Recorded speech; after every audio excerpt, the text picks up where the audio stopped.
Life is all about perspective. No matter who you are, no matter where you come from, no matter who your father was, your mother, no matter how much money you have or can make, adversity is going to smack you in the face. The point is, what are you going to do when it happens? It's all about perspective.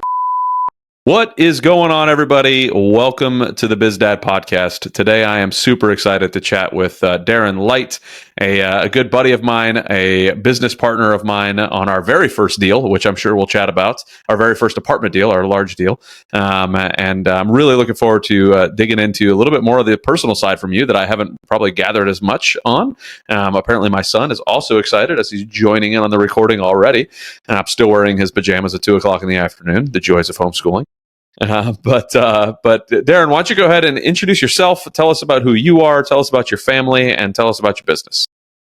Thanks, Adam. It's great to be with you.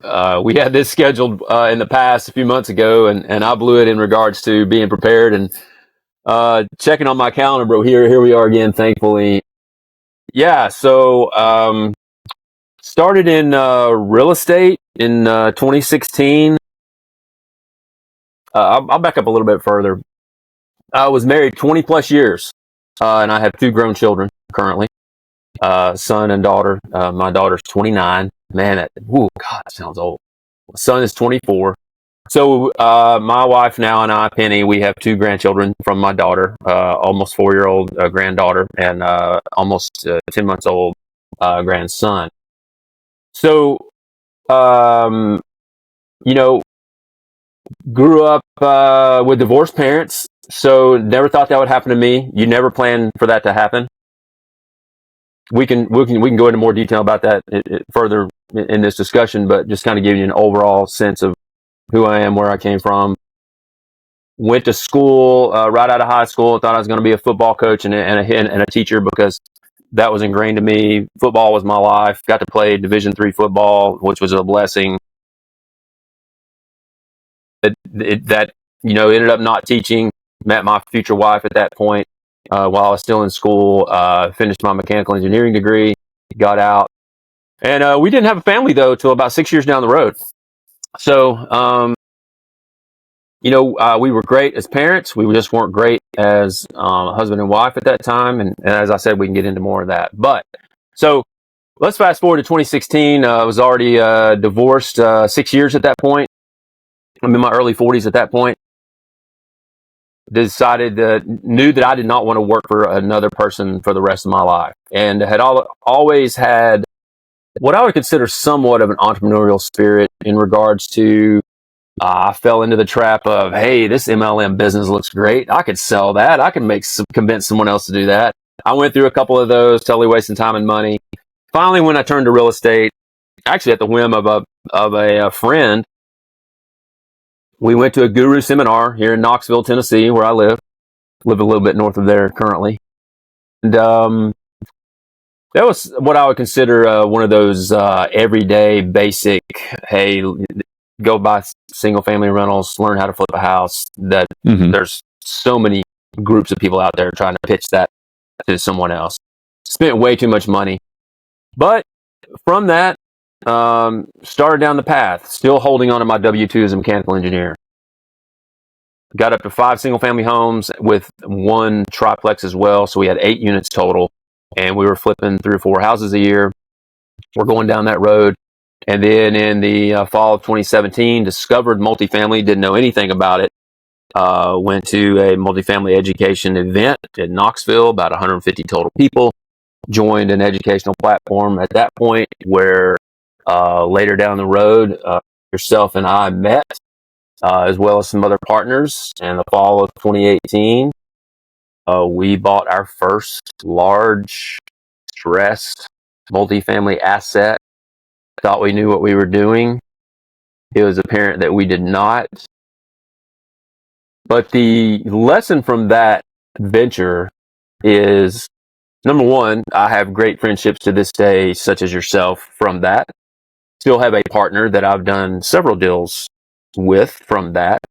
Learn what it was like when a partner wanted out of the deal, what your options are, what the repercussions can be, and how to go about just sort of regrouping. And Also learned quickly on how contractors work, how contractors don't always work sometimes. Don't work.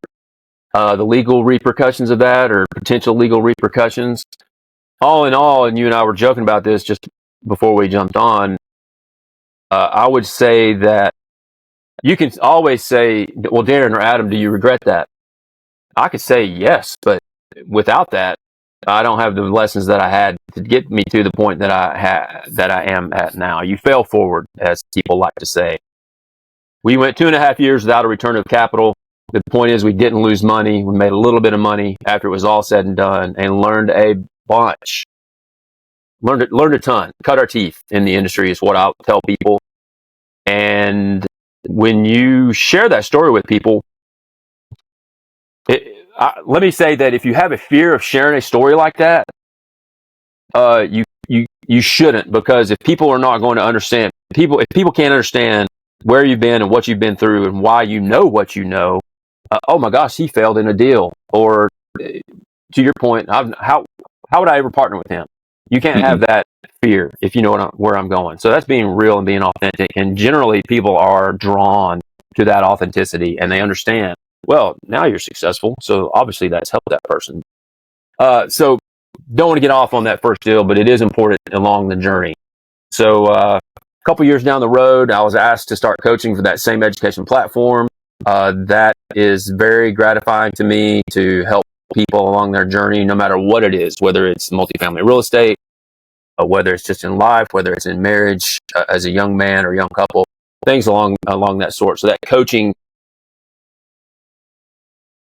I don't know the word I'm looking for. That coaching inside of me has always been there in some shape, form, or fashion to help others.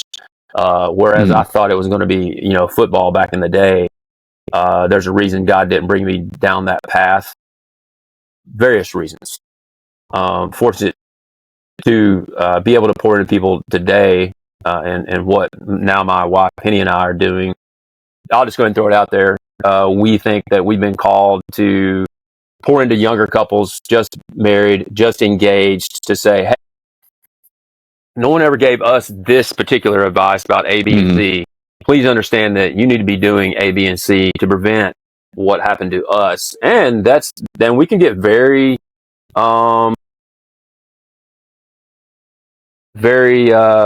in tune to mistakes that we made, and it's not always comfortable, about what those mistakes were, of being selfish along the way, not putting our spouse first, but putting our kids first. And that's hard for young parents. And hey, here we are. Let's just go ahead and throw that out there. In Darren's world now, in my wife's world, God's number one, spouse is second, kids and or grandchildren are third and fourth. It has to be in that order. That's the priority. That's what I've always said. And my son's even before I had my daughter, my son would be like, why am I number 3? I said, well, I got to explain it to you, buddy. Like, you're number 3 for a reason. And without those other 2, you wouldn't even be here. Right. And just the fact, Adam, that you're not only showing him that, but telling him that verbally, that's a big deal. That they understand that they're intelligent. So it's not that they can't understand that, but you're verbally telling them that. That's a big deal. Anyway, we can talk more about some of the details I've just discussed, but now to date, we've done so much in multifamily. We haven't bought anything in multifamily in a couple of years, with interest rates, with just nothing making sense out there as far as what people were wanting. And we got into the RV space. We're about to close on our 6th RV park/campground. And it's been a great sort of switch, if you will, and opportunity is still there in that realm. We still maybe flip a couple houses a year just because wholesalers send you something. And if it's in my backyard and I don't have to touch it, which I don't touch any of them anyway, and it can be something quick, we still go down that road just because of the opportunity. So hopefully that answered the initial question. Yeah, you gave me a whole lot to work with there for sure, and I'm looking forward to digging into some more of that. But I want to rewind a little bit just to kind of gather some information about who Darren is, where you came from. I like to preface this almost on every call that I like to ask about our dads and even our dads' dads to really understand where we come from. It wasn't until I was in my early 30s before I really understood who my dad was that made me kind of realize where I came from and how blessed I was to have the dad I did, because while none of us come with a tool chest full of tools for being a dad. Like, he came with a very empty tool chest because his dad was not, his stepdad was not not the best example for him. So, but I love to learn more about dads, and I think in our communications we've had before, you're pretty close to your dad and pretty, like it means something to you. You've had some of those thoughts already, so I'd love to kind of dig into what was it like when you were a kid growing up with your dad. Where did he come from? What was it like for you growing up, and what was it like for him even growing up? If you know much about that. Yeah. So my dad grew up one of 5 children in Northeast Tennessee. He was into sports, almost every sport there was, did a lot of hunting, worked on a farm where his family lived. His father was a hardcore disciplinarian. His father later in life, I don't remember the age of his father at the time. My grandfather, his dad died when I was in my mid-20s, I believe. He died in 1996 at the age of 74. He had a mental breakdown when he was maybe around 60 years of age, maybe in his late 50s. And I'll just go ahead and go into the story. His father tried to kill his mother, actually shot her. And I believe my father was one of the people that were there, one of his brothers, and realized what he had done, stopped any further actions. But from that day forward, my grandmother never pressed charges, loved him till the day he died, knew that it was something wrong, mentally, whatever it was, a chemical imbalance, whatever it was, and don't know what the stressors were all in his life at that point that made that happen. But that affected my dad as far as the incident itself. Not necessarily down the road with any mental aspect at all or whatnot, but he was on medication the rest of his life just to keep his nerves calm. You could have a conversation with him, but he did not talk a lot at that point. He still would go to work. He worked at Eastman Chemical Company, Kodak, in Kingsport, Tennessee, retired from there as a welder. And he still drove, but he never went to church with my grandmother. In his later years, actually, 3 or 4 years before his death, he did attend church with my grandmother almost every Sunday. So that was a blessing in itself at that point in time. But he was not very conversational. He was, I think, due to the medication, and one of his favorite things to do with the grandchildren was play checkers. Mm-hmm. And he always won. You could never beat him. I don't care if you were in your team; it didn't matter. You would never beat him. And so I'll tell you a funny story about him, just quick in regards to an incident that occurred while I was at their house, and I spent a lot of time at their house in the summers. So I'm sitting in the living room with him. He's in his recliner that he sat in the same chair for years, and I'm sitting on the couch. I believe we were watching television, maybe a football game, and we're not really talking. My grandmother walks through the living room to get to the other part of the house, from her bedroom area to the kitchen or something. And my grandmother's one of those short women, grew up kind of rough, and she had on her apron that she always wore when she was doing chores around the house or cooking or washing clothes or whatnot. So kind of giving you a picture. And he said something to her, and I don't remember what he said. And she turned around and stopped in her tracks and looked at him. And I don't remember what she said. Basically, he snapped at her, and she snapped at him just for what he said. And he looked at me after she walked out of the room. And he had this sly grin on his face. He just turned his head and looked towards me, and he had this sly grin on his face. And he looked at me. I had no idea what he was going to say. And he said, "Sometimes you just got to jerk their chain." And I thought that was hilarious, but I did not laugh out loud. But he thought it was hilarious. And so that's probably one of the most vivid moments that I have of my grandfather. And that story gets told often amongst my cousins and, my dad and things of that nature. My dad was a CPA by trade. My dad as you know, we've had this discussion, has always played golf. My dad threw ball with me, baseball, played football with me, supported me in whatever sport I was in from the time I could throw a ball at all till I graduated college.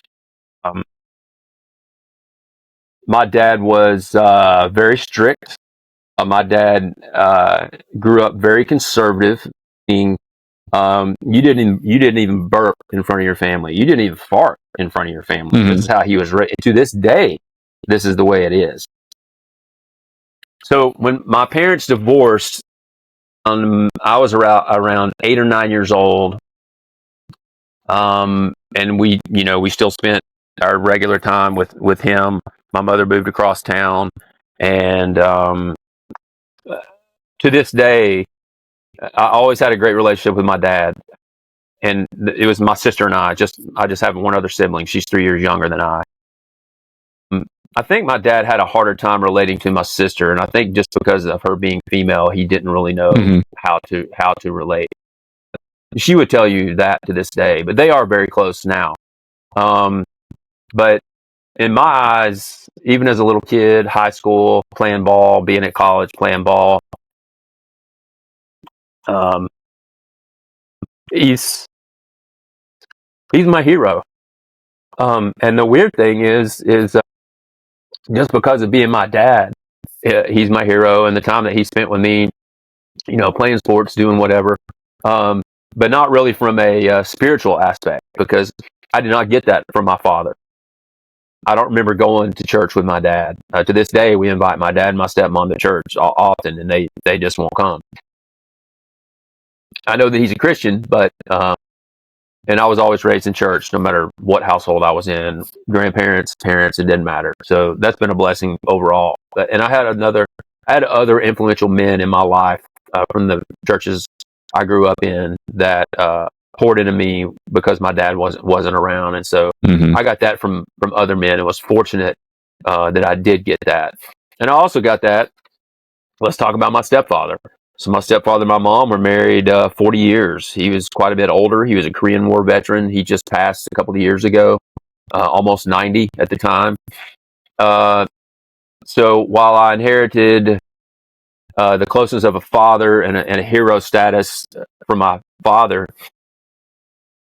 as I mentioned before, he was a CPA by trade, but he also grew up on a farm, working with his hands, this and that and the other. But my stepdad was a licensed electrician, Korean War veteran, licensed in HVAC repair, could build or do just about anything with his hands. Well, I learned how to use my hands from him. I learned how to use tools. I learned how to drive his 64 Ford utility bed truck with a 3 on the tree, and just things that my dad didn't know how to do. It's not that he didn't want to teach me, he just didn't know how to do it. And so I'm fortunate that I've had both of them, and I've learned different things from them. My stepdad was the kind of guy that could break down a computer from scratch and just build it back and make it do something else, but just because he can. Yeah. He worked at the Oak Ridge National Laboratory at some point back in the day. He worked at Square D. He worked at Mead Paperboard. A lot of different industries, had a lot of different skill sets as far as just being mechanically inclined. I had that aspect. He was also a hard disciplinarian as well. So I didn't get a lot of trouble growing up or in high school, not until I got to college, when you got all this freedom. And I don't mean trouble. I just mean, doing things that you hadn't done growing up, drinking and whatnot, and carrying on. I've had two, I guess I've been fortunate to have two, and it's still my real father in my life, as positive influences. But those influences were different types of influences, if you will. Yeah. What would you say, as a 9-year-old boy, like when that happened, right? You're for lack of better terms, like losing a full-time dad, right? Because then it turns into kind of going back and forth to now getting two fathers. Like, how did that kind of play in your brain as you were kind of growing up, as like back and forth between houses and like dad versus stepdad and all that? Yeah, my stepdad came, I'd say a couple of years later. We actually moved out of state at that time, and that was tough on, I don't know if it was tough on me, but had a wonderful experience where we lived at the time.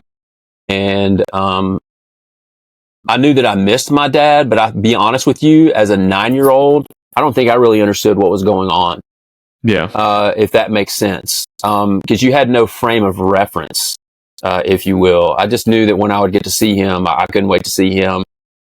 He would drive 5 hours when we moved out of state in North Alabama to see me play sports. And then that time during those 3 years we lived away was extremely difficult. So a little bit more about that whole situation or time frame, when I was around 12 or 13, I started to resent my mother. And the reason I started to resent her was she was one of these disciplinarians that it didn't matter where you were, public space or not, or place, she wanted to discipline you with her hand if she could. And she yelled a lot. She had a short temper. She'd go off. She had a short fuse, if you will. I make the joke that she was an only child. My grandmother didn't want to have any more after that. I love my mother, don't get me wrong, but at that point, right or wrong, I started to resent her. So there was a point in 13, 14-ish where I begged my father to come stay with him, to live with him. And so I did. I came back to Oak Ridge, Tennessee. So if you grew up in Oak Ridge, Tennessee, at any time period, all you ever wanted to do was play football for that high school. That's just what people did and knew it as. I can tell you without a doubt that was God's plan, because if I had continued to live with my mother and stepfather, I say it this way, don't know that this really would have happened, but I think I could have ended up in jail. When I came to live with my father, just he and I, he had not remarried at that time. It was years later until he remarried. He was incredibly strict. He basically told me, and I had buddies that had to get jobs in high school. I had buddies that were playing sports that had to get jobs as well. And he said, you've got 2 jobs, make straight A's and play football. And I ate steak every night. So what did I have to complain about? Yeah, right? No joke. And he meant it. And that's what he did. That's how he provided. I learned how to do my laundry for my dad. I learned how to cook for my dad. I learned a lot of that as well from my grandmother, not my mother. So yeah, he remained my hero through those 3 sort of difficult years being away. I did see him occasionally, but no regularly scheduled, because we're literally, a 5-hour drive away in another state. And I don't know all the ins and outs and technicalities of how my mom arranged that and got him to agree. And I've never been told that, never asked. But the living experience sort of overshadowed everything else there. It was small town America, had some great neighbors, had a great church, great schools, had a blast those 3 years of my life. I still talk to some of these people today that I grew up with in middle school in a different city. So I think that overshadowed anything else that I might have been feeling at the time. Okay. Yeah, I would imagine that those 3 years being separated would have been rough, because you were already saying how close you were to your dad and what that's got to be tough. Right.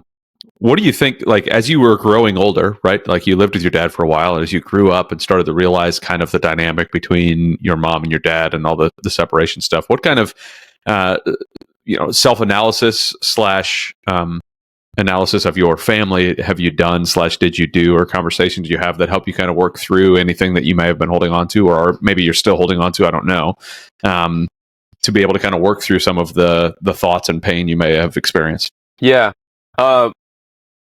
When I realized that, unfortunately, that divorce was on my horizon, possibly, and it was not a done deal or nothing like that, I sat down with both of them separately and asked them reasons why it occurred. And a lot of what you're sort of going after now is what was your thinking? Did you think about this? Did you think about that? And I think at that point, I can tell you honestly, and I don't fault them for this, I don't even know if I really got the truth from either one of them, because I'm not going to blame either one of them at this point in my life, especially. But there was some introspective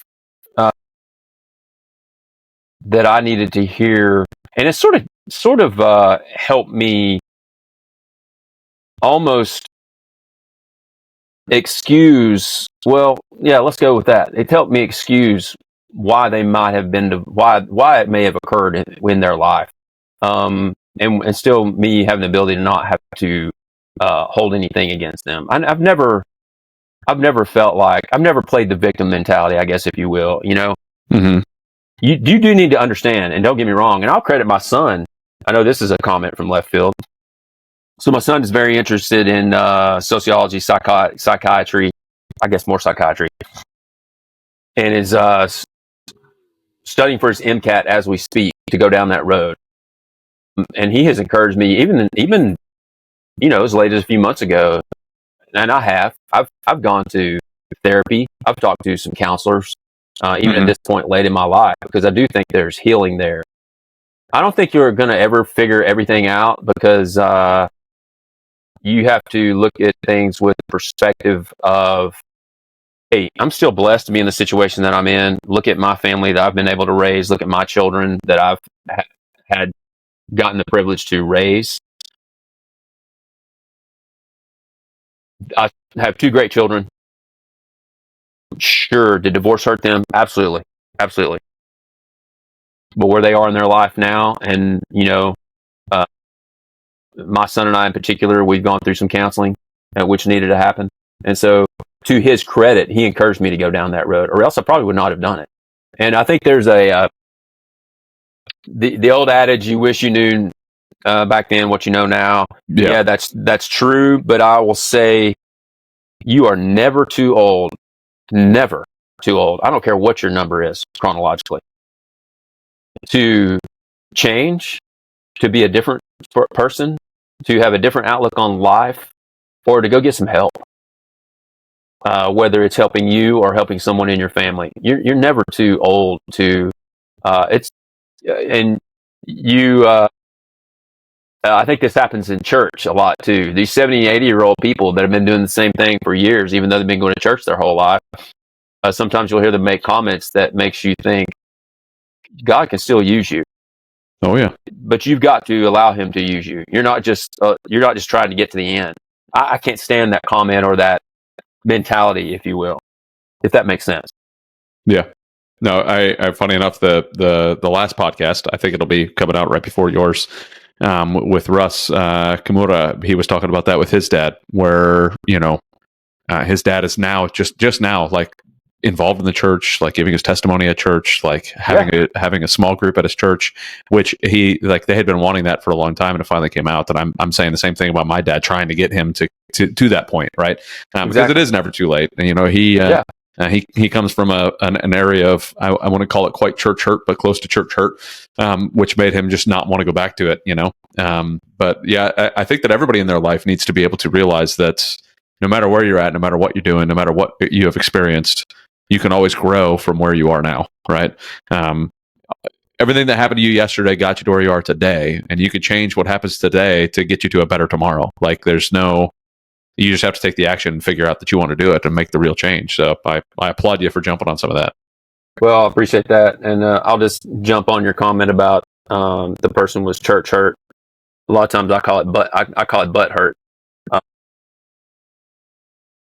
Heard something this last year or so. It might have been our pastor, actually. I hope I don't butcher it.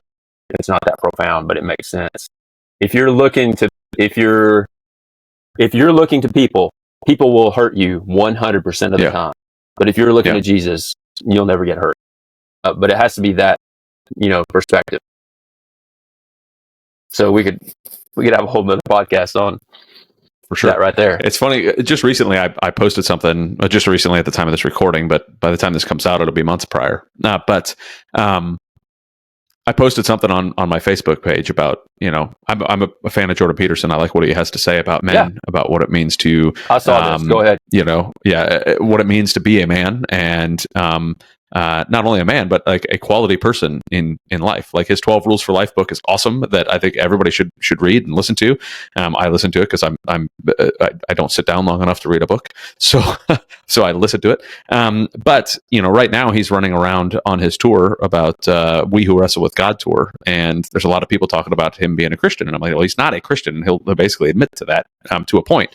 And so, like, if we start looking to him as our person that we're judging Christianity off of, then we're in the wrong spot, right? Because we shouldn't be looking to a person to judge what being a Christian is. We should be looking to God and the Bible as to what a Christian is. So you'll end up always being hurt by the person, because they are fallible. They are going to fail you. They're going to screw up. Everybody who sits down in that church is a hypocrite, just like I am. But the one person who's not is the one we follow. So, and I was amazed at the pushback. I go, oh, you don't even well, who are you to be the person that judges a Christian? I'm like, I'm not. I'm just looking at the Bible and saying, this is what a Christian is. And it's like, this is the standard. Yeah, exactly. Yeah, exactly. But I was even though baffled it by is the that. standard. Yeah. Like the Bible is the standard. Those people that are making those comments, they're looking to the church for their gospel, not the Bible. Yeah. They're looking to the Baptists who say, I always sit there. That's my seat. Does that say in the Bible that that's your seat? Or we sprinkle instead of dunk, or what? Yeah. Name the man-made tradition that people get so caught up on that's where their focus is. Yeah, that they miss the truth, like the capital T truth. Like this, it baffles me. So I'm still, I to go to the family side of the house. One thing that I don't know why this is coming up in my brain right now, other than I just came back from my uncle's funeral and I was talking about this there. So my uncle, my mom's the youngest of 12, and the one that was closest to her age-wise is the one that just passed. Okay. And so I went out and saw my Uncle Joe's funeral, and I'm sorry, my Uncle Ed's funeral. My Uncle Joe's still alive. My Uncle Ed's funeral, and chatting with the kids and everything. And I haven't seen those three cousins, those three boys, at least two of them in years. I mean, probably 30 years. 25 years. 'Cause I've got so many cousins, I don't get to see them all. And this is something that I've told my sons, and I told these, I mentioned it to multiple people there as well. It was one of those, there's going to be, and I don't remember where I heard it. I wish I could give the credit to where it belongs, but there's going to be a last time where your son asks to ride on your shoulders. There's going to be a last time where your daughter asks to hold your hand through the store. There's going to be a last time that you're able to pick them up at school. There's going to be a last time of all of these things that you don't know when they're coming. And it was like a new light for me on this particular scenario, looking at my uncle and talking to his sons, because there was that last time they got to rope a cow together. There was that last time they got to ride in the truck together and talk about what's happening in the farm fields. There was that last time that they didn't know when it was, but it happened. Correct.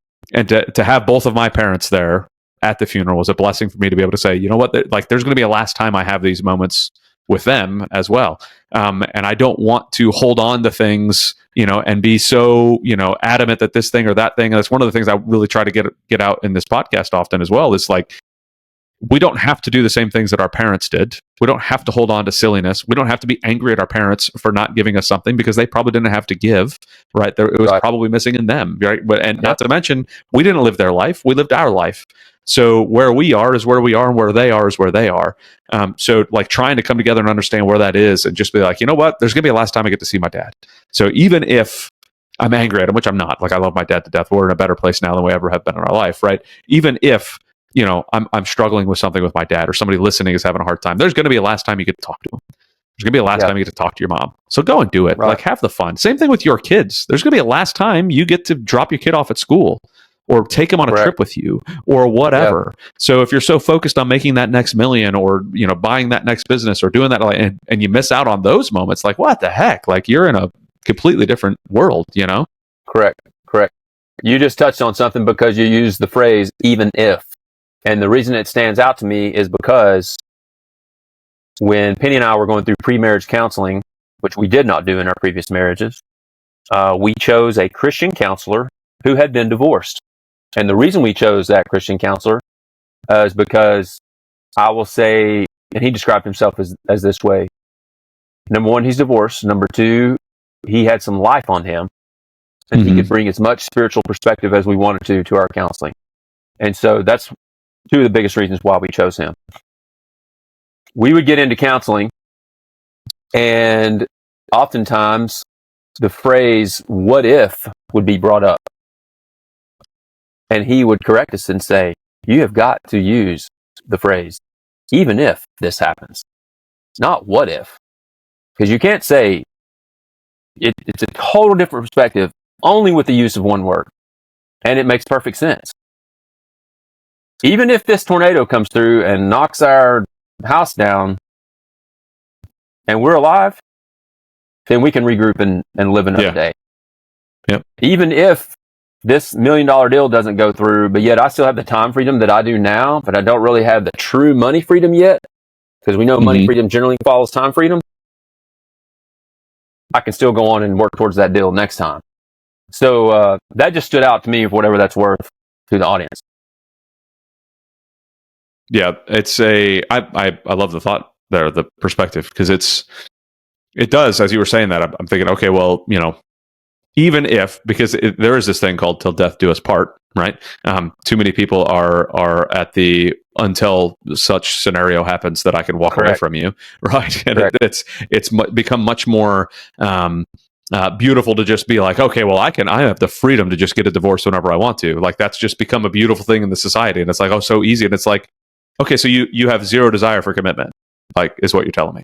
And it's become fashionable these days to talk about how it's okay to just divorce whenever you want to. And it's like, no, like, even if, because it's going to happen, you're going to have trials, you're going to have problems, there's going to be issues. Somebody's, just like we were talking about before, the humans are going to fail you. They always will. That's the one constant in this world, is that we are going to fail each other. It's just going to happen. It's our response to the failure, both by the failed and the person who failed and the person who was failed. So like, those two responses mean a ton, right? And so going through, my wife and I have been talking about doing the same thing that you were talking about doing. Is we've been married for 14 years now, and one of the biggest things that we loved about the beginning of our relationship, after we just got married, was a small group that we were in for young married couples. And it was enormous for us to be a part of. Now, granted, this couple was together for like 28 years or something like that, 25 years when they were running it. But I think that my wife and I have got a large amount of experience in our 14 years that has helped us a ton, that we'd love to be able to pass on to newly married or engaged couples, and be able to do that, because man, oh man, is it just a completely different world when you get that perspective from that person that you talked about, like that counselor that you went to. Like, what a difference that it's going to be. And then to have somebody that can consistently be in your life after that, what you're trying to be for other couples, to consistently be in their life, to know, like, no, like, even if something bad happens, you're still married. You still have each other. Right. You can still work through it. That example in mentorship, Adam, is missing big time in our society, even in the Christian realm. Oh, for sure. We are blessed. We are blessed now to be in at our church. We call them parties, our small group, and we're blessed to have been in this same party for about 2 years. We're actually all over 40, with the exception of a couple of singles in there, but it's mostly married couples. What's been a blessing is the rawness and authenticity of the discussions that occur in this group. And with any small group, whatever's said in that small group stays in that small group. So I know things about people that are in my small group that no one else in the church knows about. And it doesn't have to be that way. If they want them to know, they'll inform other people. But the point is that it's a safe space. You can talk about it. You can share your own experiences with them, and you can pray about whatever situation they're in. I'll go back to our counselor. So he recommended a couple of books to us along the way. And they are called, All About Women and All About Men. One book each. Now, I can't remember the author's name. It's a husband and wife team. She wrote one initially, and then her husband came along and helped her finish the other one. They totally changed our perspective on marriage and what we wish we had known back in the day. So we've already had the opportunity and privilege to lead a party. We did this at her condo about a year ago, and we got to minister to two, actually a very young engaged couple, and now they're married, and then an older married couple, and then a younger married couple. And we want to do that again. And so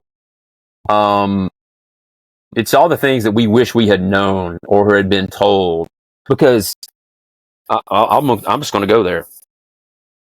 If you had parents that talked to you about sex, but openly talked to you about sex when it was right between a man and a woman and having to be married, and obviously we're speaking from the Christian's perspective, that's a blessing. Most even Christian parents don't have those conversations. But the church, the universal church, has also failed Christianity by not talking about these issues. Just the other day, Penny's father walked out of his Baptist church because they started talking about sex. You can't talk about sex in church from the pulpit, and how it's supposed to be between a man and a woman. Where can we talk about it? So just, we're talking about these kind of things, but particularly the relationship between a man and woman, how men's brains are wired, how women's brains are wired, why the man needs to feel respected, why the woman needs to feel loved. And breaks that down to a science in these books, but also from a Christian perspective and a biblical perspective. So these books, and we've also, I'll give her credit, my wife, Penny, we've probably bought these books for 20 different couples and shipped them to them or handed them to them and said, here's how you read them. And then you swap and you read them again. And I won't get into that detail, but we've had a couple come up that is in our small group and say, you helped us change our lives because of these books. And you're like, all I did was hand you a book. But also being open and having those conversations. Yeah. Reading a book and open your brain up to a whole new world, right? I mean, correct. It's, it's not just, a lot of people, especially in this entrepreneurial world, will read a lot of, self-help books as far as like, how do I make my business better? How do I make my brain work better? Like, okay, are we working on how do we become better dads? How do we become better husbands? Like those, like we could read books on those things too, to be better at those things. Cause like, again, I've talked about it multiple times. It's like, what good is, $1 billion net worth and a legacy from that front if my kids don't know who I am and I'm thrice divorced, right? There's what good is that? Like, I mean, my legacy of my last name is going to last a whole lot longer than my legacy of my business. You can be a public success, but a private failure. Oh, completely. Yeah. That's a quote from E.K. Johnson. He may not have been the originator. And another thing he says a lot that I was thinking of in some of our prior comments is, life is all about perspective. What happens? He has this talk where he talks about it often, but no matter who you are, no matter where you come from, no matter who your father was, your mother, no matter how much money you have or can make, adversity is going to smack you in the face. The point is, what are you going to do when it happens? It's all about perspective. Situations, he calls it situations and circumstances. You can bellyache on it, you can what if it all day long, but what are you going to do when it happens? That's what sets you apart and can keep you on a stable path for your family, for your business, whatever that is. Nothing's ever as bad as it seems when it first happens. Sure. I think we like to say, or I've heard, how is this going to affect you a week from now, or a month from now, or a year from now? Think about that real hard, and then tell me if it's really that bad. Yeah. Like, I mean, when you, let's take a look at hurricanes, right? When a hurricane comes through, it sucks. Like, it is destroying things. It's having a horrendous moment, and everything feels like the world is ending right around you. And the hurricane's gone, and we rebuild, and the city gets back to where it's supposed to be. Sometimes it takes a little longer than others, but we build back up. When you're going through a storm in your life, it's the same daggum thing. Like, it feels like the whole world is crashing around you, and things are going horrendously. But guess what? The storm ends, and you can rebuild it. You can get back to it. Doesn't mean that things are going to be perfect, but it means that you can grow and you can move on from it. That you can build out from it. You can build a fresh start from there, and not have to hold on to it the rest of your life. You don't always have to look back to those storms and just be like, that's what defines my life is those storms. It's the rebuild afterwards. Absolutely, and that. Maybe I'm generalizing now, but it seems like this generation likes to define themselves from where their parents failed them or name some occurrence that occurred in their life. You have to let go of that and take responsibility for your actions at this point. Everybody's a victim in some way, shape, or form right now. It's ridiculous. Right. But I want to, and I'm going to get a little bit even more personal in case we haven't been personal enough. You mentioned that you talked to your parents about what caused their divorce when you saw that there was a potential on the horizon for you of getting a divorce. Do you think that conversation, how do you think that conversation affected your decision to get a divorce? Well, I'll be transparent, which I know is what you want. I was very selfish. Very selfish. So I could sit here and blame my ex-wife all day long, but I was very selfish and I allowed a person to lead me down a path of destruction. And I followed that person. And figuratively and literally. And I was the cause. And so at that point, even though I wanted their perspective, selfishly, my mind was made up. I think I thought to myself, I was trying to justify knowing where my thought process was or her head was at the time. And so, not many people have heard that, yeah, this was the main reason why, because Darren had his head up his ass as a selfish whatever. And then that's what happened. And to be honest with you,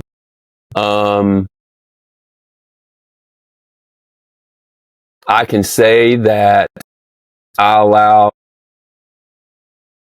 it. We have free will, as created by God. I allowed my free will to be dictated by someone other than God, and we could go say it was Satan, or we could say it was another human, whatever we want to say. But I allowed that, and my mind was so far from what reality actually was and should have been, and it cost me my family for a period of time. I'll painful. say that. Yeah, it is. I've talked to multiple men who are thinking about divorce, and one of the things I always try to tell them is don't go sit at the bar and talk to a divorced guy about whether or not you should get divorced, right? Yeah, absolutely. And that's one of the reasons I asked, right? Because you had the benefit of having your parents there to be able to say, hey, like, what can I learn from this? But if you go into it with the mindset, like you said, you went into it with of like, I've already kind of made my decision up. I'm just using this as a tool to help me make that decision, or give me a justification one way, shape, or form. Then we can always find anything in any conversation to get us to that point. But if we're truly going in and wanting to fix something, or wanting to, like, if you're thinking about that, like, go to somewhere where, go to somebody who has a strong relationship with their spouse and say, hey, exactly. I'm really struggling. Like, how do you keep a strong relationship? Have you gotten to a point where you thought about these things, and how did you work through it? So let me tell you where my head was at that point in time. So I was also the person who was so involved in church that I had forgotten about my relationship with God. I was involved in church. Oh man, I'm up here, I'm singing, I'm leading this, whatever, name the 2 or 3 things that I was doing. Looked upon as that guy, whatever you want to say it, that I was doing the right thing in church, but that was not, that was just secular, really. Yeah. It was just man-made stuff. So my relationship with God had gone out the window. And even though I could say I was praying and this and that and the other, it wasn't genuine. So the man I was then compared to now, total polar opposites. I can say I can't go back in time. I'm blessed to be where I am. I'm blessed to have a sort of a new lease on life with this marriage, and as well as my relationship with my children, and of course now my grandchildren. So with my grandchildren, I want to make sure that they understand what marriage is all about, in the right way, through God's eyes, one man, one woman. And so I feel challenged in that department. I don't feel a burden by any means, but I feel challenged, Yeah. Good. No, I love that. And it's, the learning experience. And you mentioned before we even started that you wanted to talk about mindset, and like, it's clear that you've already adjusted a lot of your mindset and where you're going. And like, that's what you're trying to show other people, is like the way you're thinking about your situation can completely, oh boy, another crown is getting brought. Oh man, that was even bigger than the last one. I know. This one looks might even like have a diamond in it. It might have a diamond. I feel like, you're making me a princess as opposed to a king, buddy. Yeah, is that what you're doing? I appreciate it, buddy. How about you do your math homework, you little punk? You little dumb. Yeah, you little punk diggity over there. Oh no, I'm not going to edit that out. That'll be on for everybody. Everybody will see you put a crown on my head. But I don't remember exactly where I was before I was about mindset, given a crown. Oh, about mindset. Yeah. So that's one of those things that I talk to people about all the time as minds. I think that, in this world, that's what we should be talking about, is our mindset. But too many people, I shouldn't say too many people, we're all very focused on our mindset as far as growing in our business and growing in our personal, endeavors on who we want to be. But having that mindset shift as far as being a dad and being a husband, I think are, to your point, even more important. Because if I've got God and then my wife and then my kids and then my business, all right, well, I should be putting my mindset on these three things pretty much in check before I even get to my mindset on my business side of the house. The priorities need to be priorities for a reason. Well, 100%. And you touched on that before. A lot of successful entrepreneurs, business people, they read books on how to make the next million, their mind towards making that next million, whatever that is. But they're not reading books on how to be a better husband, how to be a Christian father, how to be a Christian man to maybe be a mentor for another young man who's going through something, whatever those situations are. Right. And that's, I think we've allowed, well, I know we have. We've allowed, okay, here we go. You and I meet for the very first time. Generally, almost the first question out of one of our mouths is, Adam, what do you do? Yeah. Well, your answer now may have been something back in the day different, but now it is, hey, I'm a stay-at-home dad. I get to teach, I get to homeschool my children. I host a podcast for blah, blah, blah, blah. I know you well enough to know that the first thing that comes out of your mouth is not, oh, well, I own 600 multifamily unit doors and blah, blah, and what's your APDI, whatever the API, yep. Yeah. That's because as men, unfortunately, our value from society is wrapped up in who we are from a business standpoint or our status. Mm-hmm. So I kind of lost my train of thought of why we started talking about that. Our mindset as a family man, as a person. Right. So why are we not reading books? Or number one, why are we not reading the Bible on a daily basis and applying that to our life and our family and our children versus whatever, name the mindset book, if you will. Yeah. Secret to the Millionaire Mind, right? Which correct. is something I recommend to everybody. I love that book. Yeah. But you still have to have your thought process right, because again, it doesn't matter if you have that millionaire mind and you get millions of dollars if you lose your family at the cost. Right. So, and that's sort of Inky's point about what he said is what does it matter if it costs you your family, your life, your kids, everything. Yeah. So looking at your business now, right, and what you're doing, like when have you talked to your kids about what you do now? Because obviously they're older; they're 29 and 26. I think you said, right? 24. 24. Okay. So at those ages, right? I mean, they're already out of the house. They're already kind of moving on. They're doing their own thing. One of them's a parent already. Like, you obviously have a different perspective now on business, on life, on growth, on financial freedom than you did. What kind of steps are you doing now in conversations with your kids to kind of bring them on that path? So my daughter and her husband are already, she has a very successful job. He is a CrossFit coach / stay-at-home dad, which allows him to do that because her job is so good. They've already bought their second house and rent their first one 2 or 3 years ago. They were totally on board with, hey, tell me more about what you really do and how that works and how we can benefit from it. And so, they're going down the path of particularly real estate in some shape or form. And I see them probably investing in a venture with me in the next couple of years, something like that, because they see the power. They love their kids. I think they want to travel. They also love their home. They love being at home. They're sort of homebodies. So, however, on the flip side of that coin, my son, we've had discussions, but he's so focused on the next step of his life as far as med school goes that's not even in the realm of possibility at this point. It doesn't mean that it wouldn't be.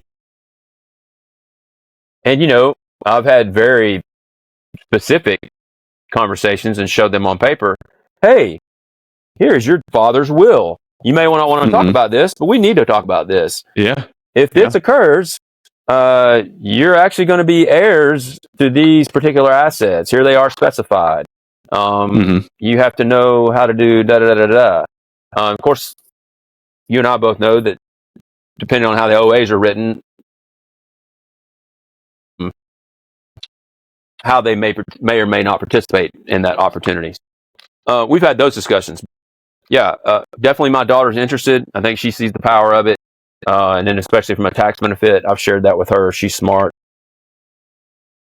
I could see them going down the road, if you will. And to be honest, I did point blank ask her. This was probably about 5 years ago, but at that time, she had just gotten married. She's starting to think about a family. She's probably been promoted at her job one time. I think we went to lunch together one day, and I just said, would you like to help me run my business one day? And all she said, with maybe thinking 3 or 4 seconds, she goes, yeah. And I said, and that was really it. It was nothing like, well, here's how we do this, here's how we do that.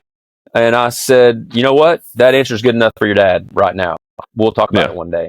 And we've had very loose conversations, but as I see them building their life, I can see that happening with them.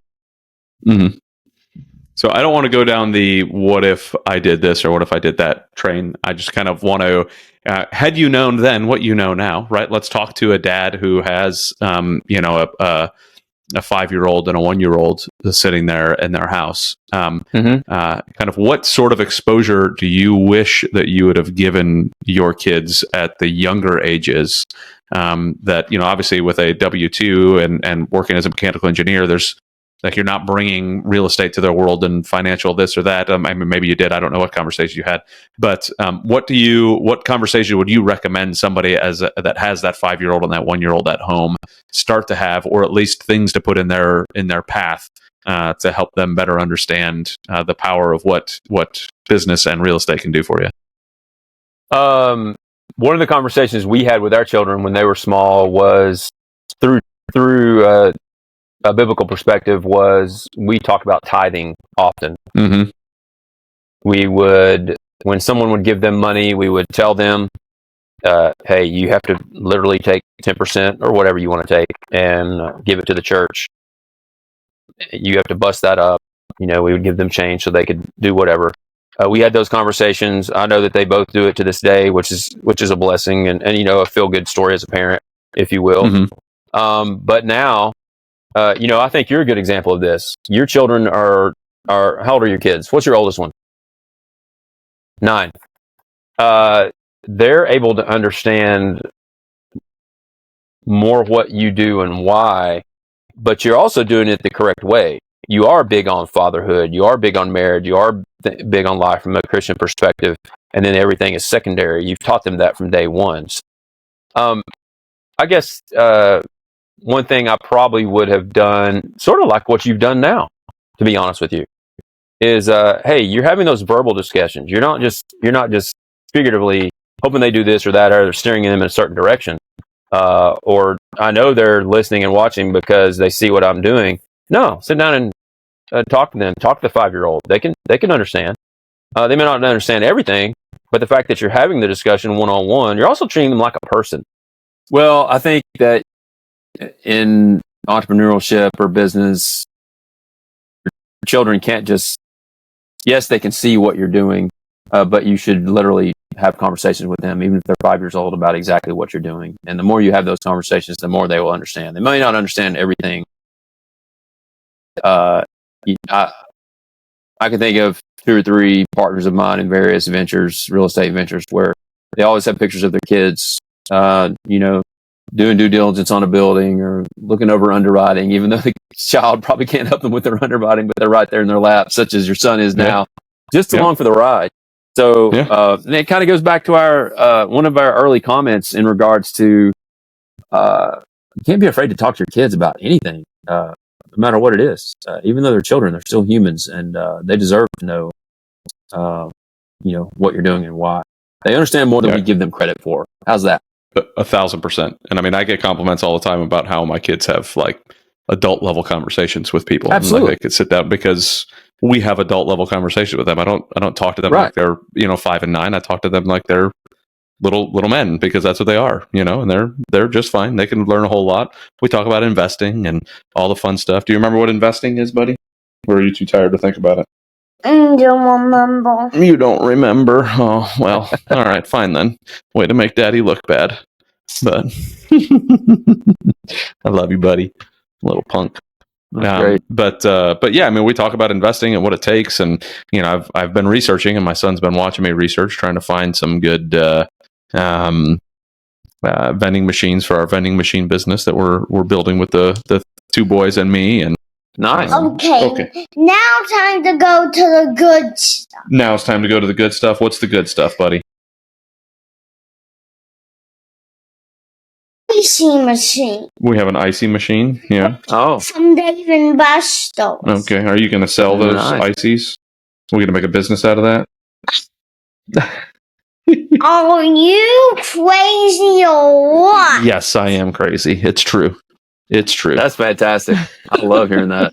That is fantastic. Yeah, they went on a homeschool trip to Dave & Buster's with a bunch of other homeschool kiddos, and they were having a blast, and they got a icy machine. If we want to make the icy, it has to be in the fridge for 24 hours. Yep, for 24 hours. already And knows. what's 24 hours?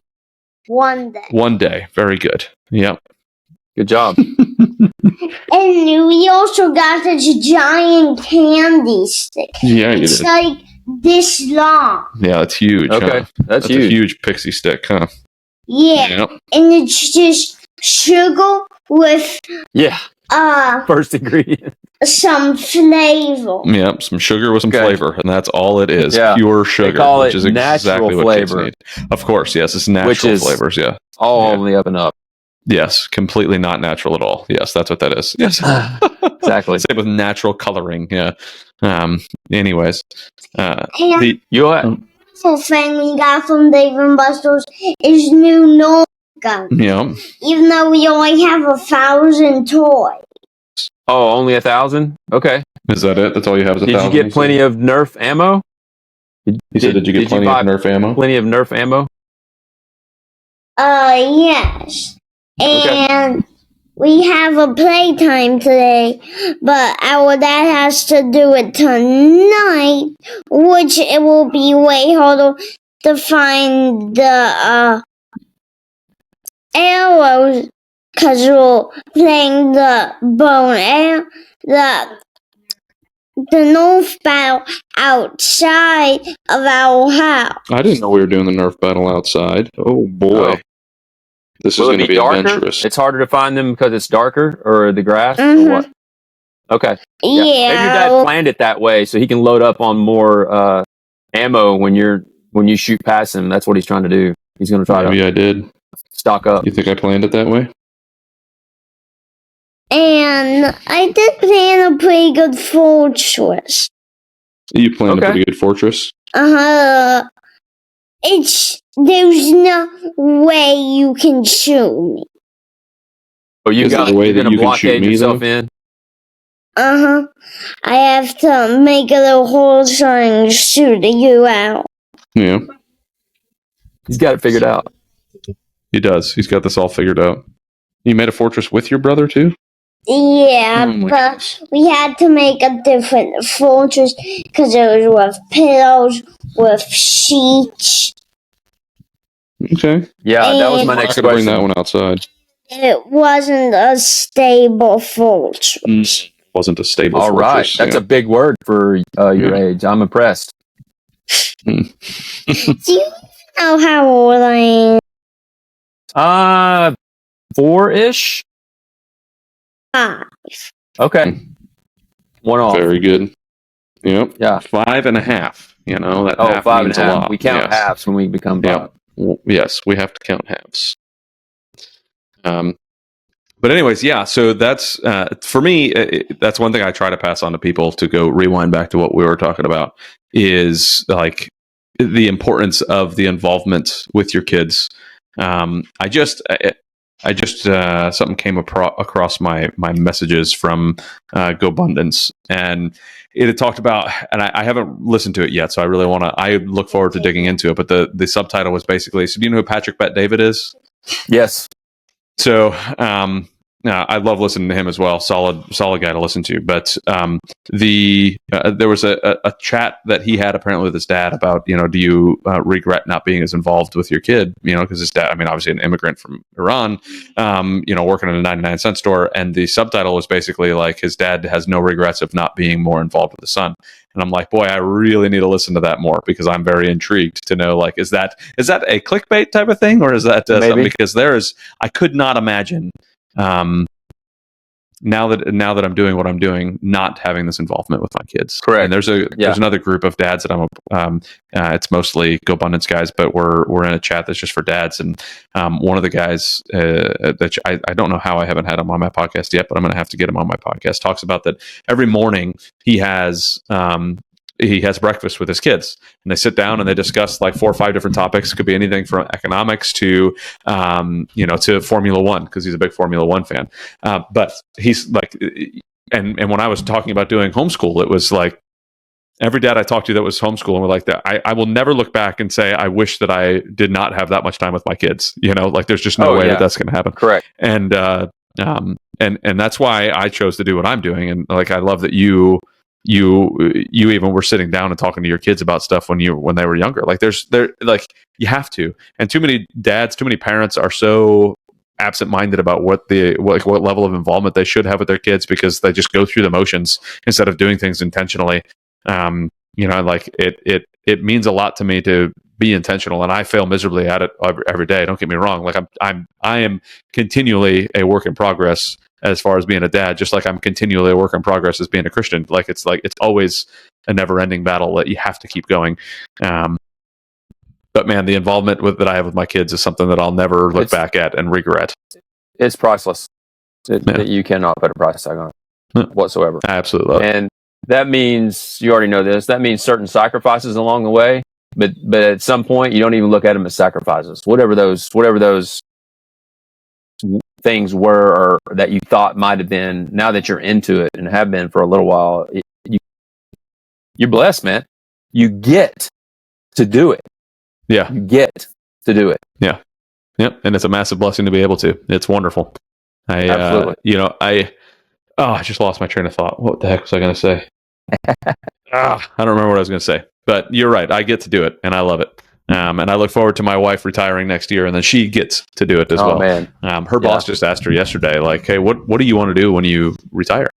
And she's like, well, I want to like teach my kids Spanish. I want to like be there with my kids and teach them. And if there's something I can help Adam out with the business, then I'd like to be able to do that. And her boss was like, no, what do you actually want to do? And it was like, it's a valid question, right? Are you saying those things because that's what you feel like you're supposed to do when you get out and retire? Or are you saying those things because they're actually what you want to do? And I know she wants to be a mom, like just loves being a mom, and to be able to be here full time with the kids. I know she's looking forward to. Hey, boys, right? Boys. Yeah, she meant what she said. Yeah, she meant what she said, exactly. But I think it's still, and I was telling Raquel this, I said, I think it's still a valid question from the boss, because like, are you actually thinking about it? Is that something you're passionate about, what you want to do? So like, that's what I mean by even that, by intentionality. Like, think about what you're getting ready to do. And are you doing what you want to do? And are you chasing the things you want to chase? And I would really hope and pray that being a dad is one of those things that the folks listening to this podcast want to do. Absolutely.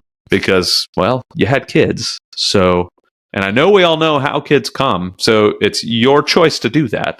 So if you want to, have kids. Have you had a situation yet?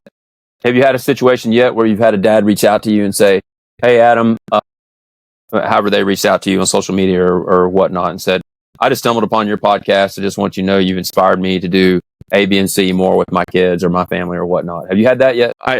I have had a couple people reach out to me and say something along those lines. Yeah. And it's not as much as I would like, right? Because not because I want to hear that, but because I want people to get something out of this, right? But here's one thing we know though, for sure. And we forget about this, is on social media, I don't care what platform you're on, just because someone does not comment nor like your post or whatever, however you want to phrase it or look at it, that does not mean that they have not read it nor listened to it. True. So very true. And the analogy I'll use is, as Christians, we're supposed to plant seeds in lost people whenever we have an opportunity. Well, the human in us wants to know that, I shared the gospel with them and they said yes to Jesus. We don't have to know that. We may not be the one that gets that celebratory situation right there on the spot. It doesn't matter, because you don't know this side of heaven what those seeds that you're dropping on people, how they will affect their life going down the road. Sometimes they have to have 10 seeds dropped on them to whatever. germinate. Even if they're already a Christian, to change their life or whatnot as well. Concur. Yeah, I agree. And I appreciate that. It means a lot to me because like right now I just kind of go through the motions with this and just enjoy the conversations and hope somebody gets something out of it.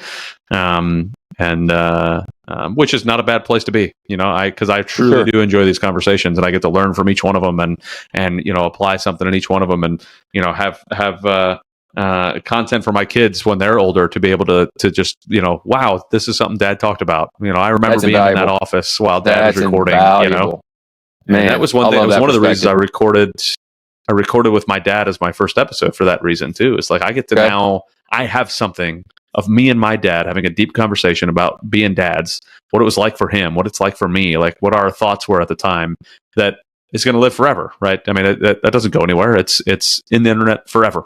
And to me, that's awesome because now my great grandchildren can watch what their great grandpa did, and the conversation we had. So, I look forward to that.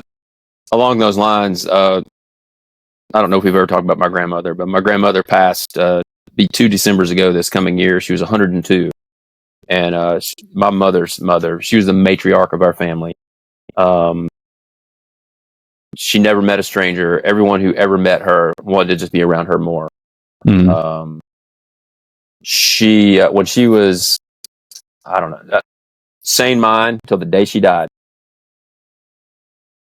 When she was probably 95-ish, 94, 95-ish, I videoed her telling all the stories that the entire family had heard about for years. But I asked her, I really just sat down and had a conversation with her. I don't even know if I was using Canon TI3, T3i, whatever it's called, to record. And then I would just change out my SD card in my laptop, download it, and throw another one in there. So she realized I was doing it. But all the stories we had heard through the years, I got it on film and recording. And you talking about a blessing, man. Just to be able to have that as well. And people can look back later and see what kind of woman she was. Because we talk about her all the time. And we'll continue to talk about her. Because she was that influential, in our lives. But yeah, that's a gift in itself. What you're doing and doing the first one with your dad. Yeah, man. Just to have the forethought to think about that. That's awesome. I will say that the forethought wasn't necessarily the one with my dad to think that I'm going to hold on to that for the future. But what better way to talk about starting the beginning of talking about being a dad than to talk to my own dad? Afterwards, I was like, man, and now I get to have this 2-hour-long conversation live in perpetuity. And like that to me is an amazing blessing. And that's one of the first things I tell people all the time. Like, the first one, like the audio is terrible because I did a terrible job setting my dad up for success and getting him a good microphone and ready to roll. But it's well worth the listen for me at least. Other people may not want to listen because of the audio, but darn well should because it's a good conversation.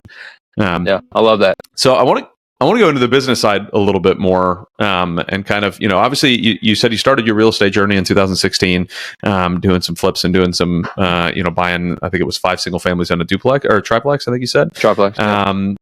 What was the reason you went to multifamily besides getting to partner up with an amazing human being like myself? What was the reason that you decided to switch to multifamily? I did have a goal of generational wealth. I did have a goal of working for myself, and I when I learned about multifamily, and all the things that made sense within an hour of having a serious conversation with someone about multifamily, I knew that I had to make the switch due to the scalability, due to the opportunity. I'm a people person. I'm an extrovert. The opportunity to partner with people was very enticing to me. So that was another aspect of it. You're not taking on the entire burden by yourself, financially, nor responsibility wise. So from that aspect, I knew it was a decision I needed to make. And funny that conversation occurred right before, and a lot of people don't know this. Most people think I quit my W-2. It was actually laid off from my position, myself and several other people at the time. So what the benefit of that was, if I had continued to build my real estate portfolio, which I was doing and was going down the multifamily road, at some point I would have a decision. Okay, when do I quit my W-2 job? That decision was completely removed from me. And when it occurred, it was like a giant weight. I didn't hate my job. I actually enjoyed my job. I was fed up with the politics inside the company that becomes with a lot of big corporations. I enjoyed what I did, and I enjoyed the relationships I had with the good people that I knew I could depend on. So when that occurred, that decision was removed from me. I did not have to make that decision. And I cashed in my 401. I sold all my stock options. I took everything I had and threw it at multifamily. People might say to you, well, why didn't you roll up your 401 to a self-directed IRA? I didn't know that existed. I had a plan. I was in a hurry. Now I know that I can't use those proceeds like I can from just my regular 401 or any other vehicle. And I also know that depending on the rate of your return in your retirement account versus what you can gain from bonus depreciation and cash flow, sometimes you're better off just taking the penalty in your 401, depending on the amount of money we're talking about. So, I hope that answered the question.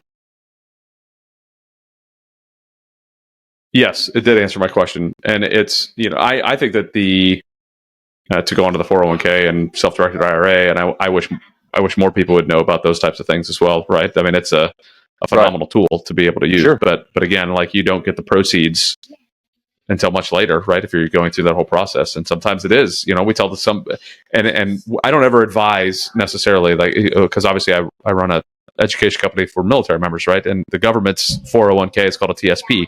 And when you leave the military, you can either let that keep running or you can roll it over into something else. So like I rolled mine over when I jumped ship. But it's one of those that sometimes it is better to take the penalty. Like, what's your plan? What is your plan for the future? Where are you trying to go? Maybe it is better you take the penalty and invest in something you already have an option to invest in right now, that you want to be involved in. Because if you do it and you're self-directed, you can't, you could tell the people what color to paint it, but you can't paint it, right? So if you want to be involved in it, then maybe it's not wise to keep it in one of those self-directed accounts. Maybe it's like, hey, no, I know that I'm going to get some good returns from this. I'm doing it wisely. It all, to me, same thing with underwriting an apartment building. It comes down to the numbers. Do the numbers make sense or not?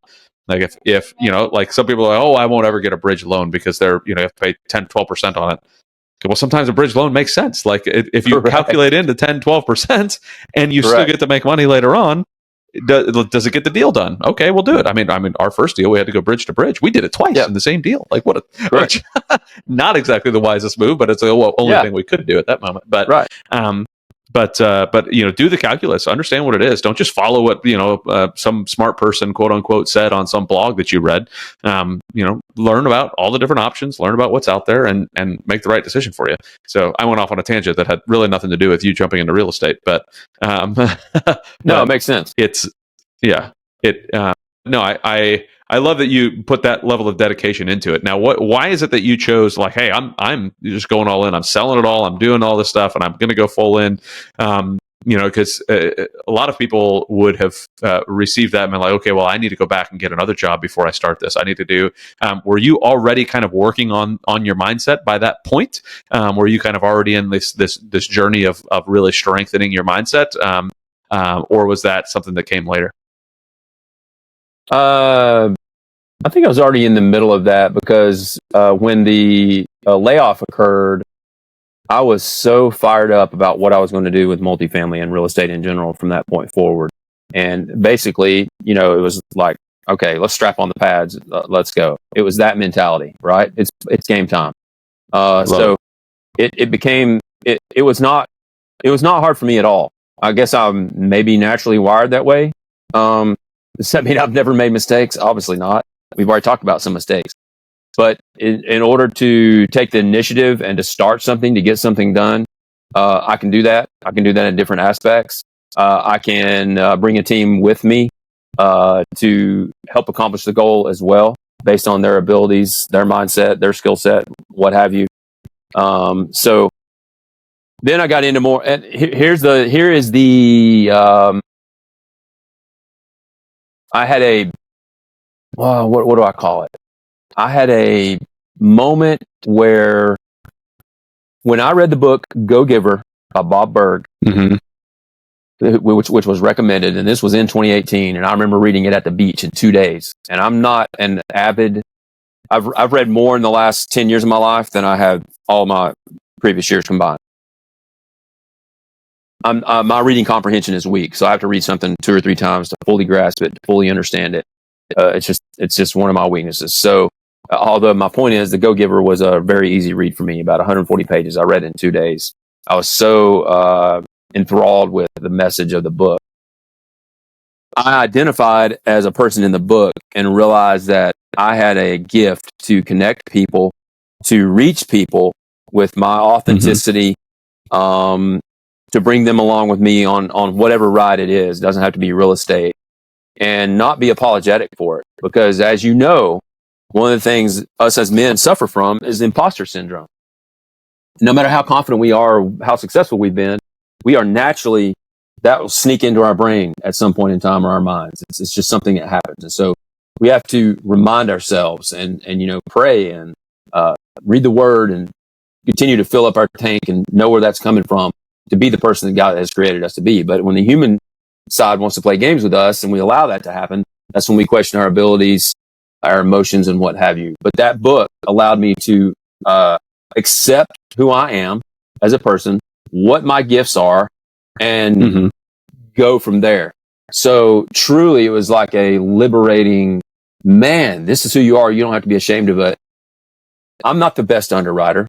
I don't love spreadsheets. Am I a good enough underwriter right now to know if a deal pencils out fairly well? Yeah. But I'm not just going to go buy it based on Darren's assumption. I'm going to send it to Adam, and I'm going to send it to whoever else. I need your 2 cents on this. So that was a huge turning point for me. And then, I've talked about it often. I've talked about him often, and I know you know who he is just through me talking about it, but other people as well. But being in Knoxville, most people are Tennessee football fans. I had always had an affinity for Inky Johnson and his story, former Tennessee football player who's now a motivational speaker. And I was listening to his. I had seen him speak a couple times prior to this, and then even after that, I had a couple more opportunities to hear him speak. But then, with just the power of the internet and social media, I started watching his videos and listening to him every single day. I would be at the gym and I would have a video on. Even if I couldn't see it, I could hear it. And then he started a podcast. And so I just attribute a lot of where my mindset is now, to be honest, with his fundamentals of what he's all about. Also a Christian. Nice. And it's just a motivator for me. I don't have to be motivated, but if I just want to feel good, that's kind of my go-to, if you will. So that was probably a bigger part than I realized. Besides that book, those are the 2 main factors that set my mindset on a trajectory, if you will. Love it. And also that, which we've already talked about, situations and circumstances are going to occur, but what's your perspective on those? Yeah, for sure. And I think that, that was one thing that we had to work through a lot with that first deal is situations and circumstances are going to occur. Like, what are you going to do? And I tell people all the time, so we had almost everything can go wrong with the deal wrong, from having to remove a partner to contractors walking out on us to our entire business plan completely folding, every single tenant like getting evicted at the same time, because I swear they like got into a committee and they were like, all right, so they can't kick us all out, so let's just all stop paying. And it was like, you gotta be kidding me. Completely destroyed our business plan. It was like, what a mess. But when it came down to it, we put our shoulder down. We said, all right, let's make it happen. Like you said, strap on the pads. It's game on. Like, you got laid off from your job, strap on the pads. It's game on. Let's go face what's in front of us. Let's go, slay this dragon. And we had to do the same thing in our deals. And it's, and I tell people all the time about that first deal. I'm like, look, it's one of those deals that you either run as far away from real estate as you possibly can and never touch it again, or you realize, dude, if I can do that, I can do anything in this game. Like, whatever. Oh, heck yeah. Heck yeah. And thankfully you and I were both already in multiple we're already in it now. We might as well use the education that we got.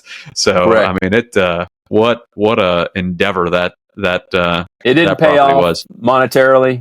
We didn't lose money, but it's paid off in vast ways since then. For sure. For sure. I mean, the experience that it gave us is, again, second to none, like on what we were able to pull out of that. And everything from, again, vetting partners to vetting contractors to, getting multiple bids and having solid contracts to all sorts of stuff. Like business plans are going to falter. That a bridge to bridge is possible, even though most of the people, when we were going for that second bridge, were like, nah, dude, nobody's ever going to give you a second bridge. You're going to have no, we made it happen. Exactly. Boy, oh boy, that was tough. But those are lessons too that I get to talk to my kids about, because I'm not shy about all the mistakes that I've made in my life. I let them know where I failed miserably and where I've done well. So, and you can take that business experience and equate it to something they're dealing with in their life at 5 and 9. Extremely well. Easily. Yep. Yeah, for sure. Even if it's the math problems, I talk to them about, hey, like, you're going to fail one way or another, and things are going to happen. It's what we do with it after the failure. We used to ask our kids when they came home from school, especially Adam, because Rourke was too young really at that time. But like, what did you fail at today? I want to know that you're trying something new and trying something difficult. So what did you fail at? If you didn't fail at anything, you probably weren't stretching yourself to try to be, to try to grow, because you're going to end up failing. And buying a 62 unit apartment that was extremely distressed when we didn't have experience in buying apartments at all yet was probably not the wisest move, but we failed forward very much so. So it's been a lot of fun ever since. Yeah, absolutely. But well, as we're getting close to wrapping this up, I want to throw it over to you and kind of like, is there anything that you really wanted to hit on that we haven't quite talked about yet? Is there any discussions you wanted to have? Any questions you have for me? Anything? I really didn't have anything specific. I'll just make some comments about, I'm really thankful for how you've structured this podcast. And even though I had an idea, just getting inside the nuts and bolts through discussion with you, I really see why. And I'll tell you this, you already know this, but it's good to hear it from another man, especially a father, is that we know what's lacking in society from a father standpoint. We know that when a man is not in the home, and even if he is in the home, but he's not taking up his responsibilities of leading. And with us, that's a spiritual perspective first and foremost. And then as the father, people will suffer. So, and that has to be done with intentionality. You've already used that word. That's one of mine and Penny's favorite words. So intentionality has to occur with our relationship with God, has to occur with our relationship with our spouse. And then in that order, it has to occur with our children and then our business. So, and that's hard for us to continue to be intentional just from a human perspective. When we're trying to lead ourselves without God in the picture, that's what's going to happen. So if he's first, everything else should fall in line. Yeah, even though divorced parents, I've been very fortunate and blessed with the men that have been in my life, whether it's my father, my stepfather, or other men that were in my church that witnessed to me or took me on a fishing trip or talked to me about whatever.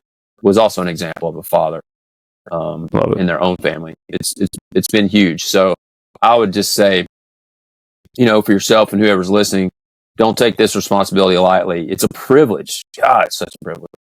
And there was a point in time where I took it for granted.